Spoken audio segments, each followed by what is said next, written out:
So today's lesson is going to focus on graphs. Now, a little bit of background knowledge you have to know before we can do this is that you have to understand that a graph just takes data and puts it in a visual form. And also you have to understand how to read a graph, which should already been something you covered before you got to this. Now, there are three main types of graphs. That is a bar graph, line graph, and circle graph. And today we're going to focus on what the differences are between them and how you can recognize what kind of data goes into each one. So as a quick reference, this little chart holds true. So for example, if in terms of time, if you're having a trend or a comparison over time, your best bet is to put that data in a line graph. Now, if you have these little pieces that you're going to compare to the total, so you can compare it to the bigger picture, and that would be your circle graph.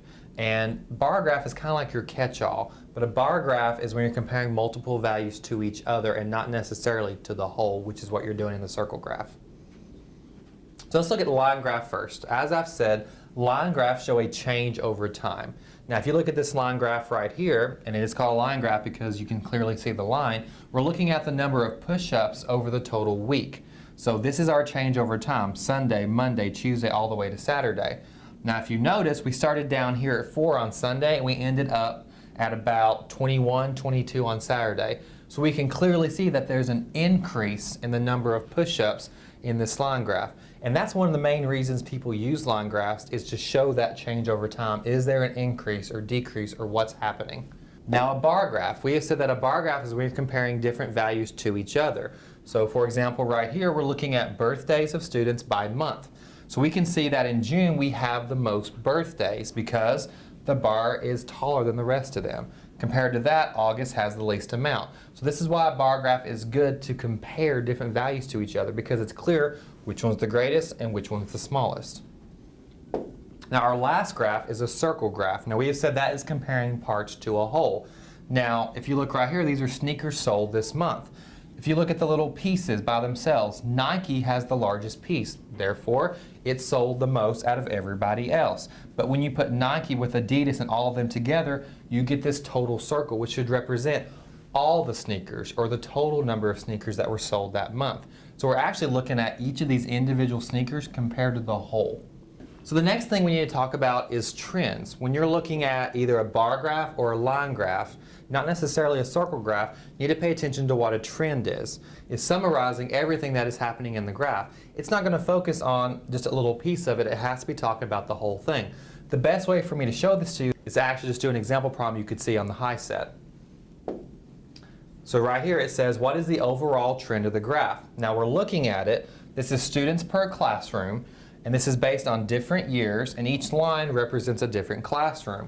Well, let's look at the answer choices starting with D, none of the above. Well, that may be an option, but let's look at the other ones first. C, classroom 3 has the greatest jump in students.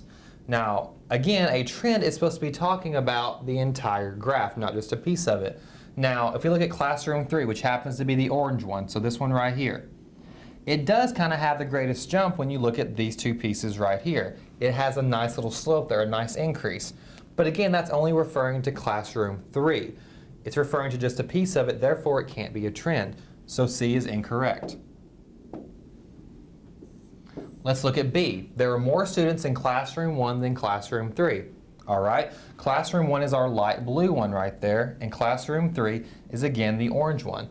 It is clear that the light blue line, which is classroom 1, is higher up, so it represents more students than classroom 3. But again, that's just a piece of the line graph, and it's not talking about the whole thing. So again, that can't be a trend. Let's look at A. Over the years, there are more students per each class. Okay, we can clearly see that here's the starting points of each of the classes, and they all end up at a greater number than what they started with. Now that talks about the entire graph because it encompasses all three lines, it encompasses all the years. So therefore, since it encompasses everything and refers to the whole graph, that could be considered a trend. So A is correct. Now let's look at another example problem. Now in this case, we're supposed to look at the data and decide which of these graphs, bar graph, line graph, circle graph, or none of the above, would best represent this data. This is actually going to be really easy now that we've already talked about it. Which graph would best represent the price of a dozen eggs every year from the years 1980 to 1990? If you remember our nice little quick chart, if we have a change in time, which we do right here, 1980 to 1990, the go-to graph for that is a line graph. So therefore the answer is B. Let's look at another one. Which graph would best represent the average grades of each student in the class? So let's look at the key things we should be looking for in terms of what kind of graph should this be. First of all, does this deal with time? I don't see any time in there. It doesn't talk about weeks or months or years, so line graph is not going to be our best bet. So now that we've eliminated line graph, let's see if a circle graph would best represent this data. Now, if I were to add all these average grades together, I would get a total, but that's not really what I'm looking for here. I'm really just comparing how each student did and what their grades are to each other. Now, since we're comparing different numbers to each other, bar graph. Because we're not dealing with time and we're not comparing the individual values to a total. Let's look at one last practice problem.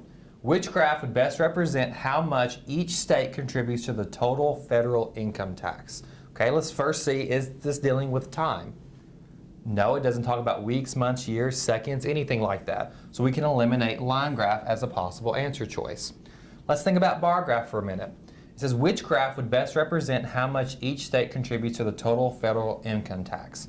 So I am looking at how much each state contributes, but the question now is, am I concerned about comparing those values to each other, or am I concerned about comparing those values to the total value?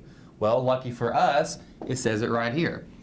It says how much each state contributes to the total federal income tax. So we're more concerned about comparing how each of these states did to how they all did together instead of just comparing each state individually to each other. So since we're dealing with a total, the correct answer is circle graph.